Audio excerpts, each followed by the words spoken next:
11. Now move. A while back, I was trying to play tennis with one of my best friends, who is a way much better tennis player than I am. For some reason, in this particular game, I was up 30 love. I'm sure he was just as shocked as I am, but he did something that really got my attention. Under his breath, he said, just beat him back, one ball at a time. He was coaching himself, grounding himself, resetting himself. Just beat him back, one ball at a time. And that's what he did. I choked. He won the game, the set, the match. How? By leaving the past behind and just moving forward. I watched him do it. He let go of frustration. He ignored the mistakes he had made, and he focused on the task at hand, winning the next point and the next one, and so on, until he had completely destroyed my already fragile ego. I don't know about you, but I get stuck in the past a lot.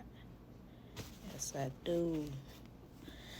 That dumb thing I said yesterday in the meeting, that moment last night when I snapped at my wife, that comment someone posted online this morning that I can't stop thinking about, that project I was so excited about that ultimately fell through. It's easy to let things like that lock us into a doom loop of discouragement or self-rejection. But if we were just stand there, stuck in guilt or shame or grief or disappointment, we'll end up forfeiting the game. A mindset that says, with God, there's always a way, and by faith I will find it, doesn't mean you will never make a mistake or feel discouraged. It doesn't mean that you'll never miss what you used to have or be nervous about the future. It doesn't mean that you will never feel like you're losing the game, the set, the match. It means that you are willing to leave the past behind and press on toward what lies ahead. This often as simple as recognizing that you are not actually stuck in that doom loop. You have a choice. You can decide to get up and get going. Within you lies to the power reset, to shift, to walk toward a better future. I had a moment just like the other day where I was trying to correct one of my kids about something, not napkins, and it got a little more heated than I intended. Correction. I got more heated than I intended. It was terrible. I wasn't cussing or slinging plates around the room or anything like that, but it shifted the energy in the room. And I thought, oh man, now I ruined the whole morning. But then I stopped myself. I thought, you didn't ruin it, just shift it.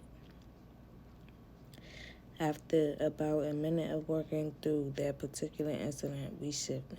We recovered, and the rest of the morning was good. Do you see how practical this is? How immediate it's a choice for you to move forward, even in the smallest interactions and decisions.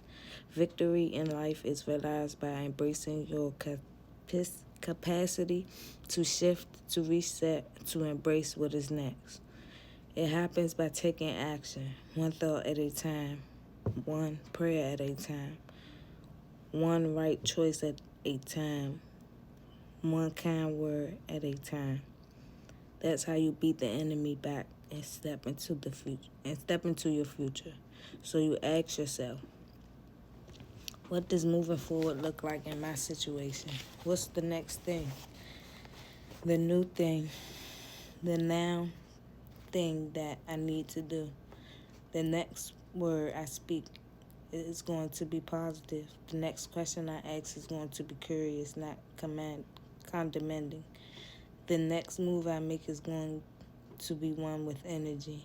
I think sometimes we overestimate the power of our past has to hold us back, and we underestimate our freedom to leave those things behind and move forward in faith.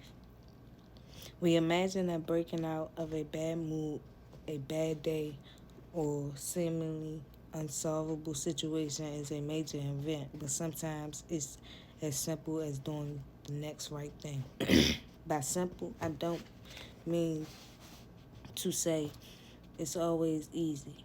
Life is a lot more complicated than a tennis match. It's simple to tell yourself to put the past behind you and look forward, but sometimes doing the next right thing takes all your focus and energy. Then you have to do it again and again and again, but it is possible. You can leave the loss, the regret, the guilt behind. You can press on in faith. You can beat the enemy back one ball at a time. When Israel reached the border of the Promised Land, while they were in a place called the Plains of Moab, God took Moses to the top of a mountain and showed him the land from a distance. The Bible says after that, Moses died at the age of 120, and God buried him in a place that nobody knew. Can you imagine how Israel must have felt as they waited at the foot of that mountain? Moses had already told them God wasn't going to let him lead them into the promised land, but I'll bet they still had a hard time believing he wasn't returning.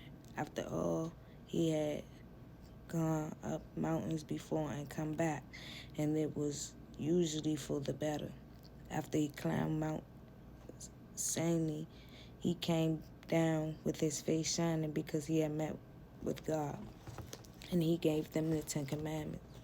Israel needed Moses, or so they thought.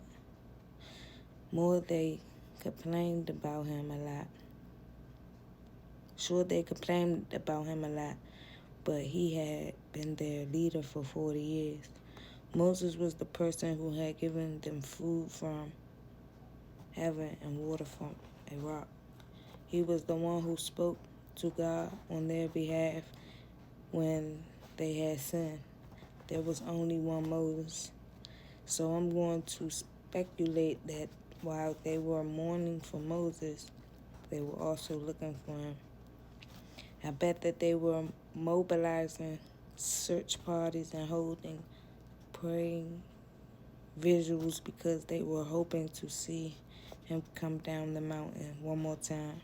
The Bible says the Israelites grieved for Moses in the plains of Moab 30 days. Until the time of weeping, the mourning was over.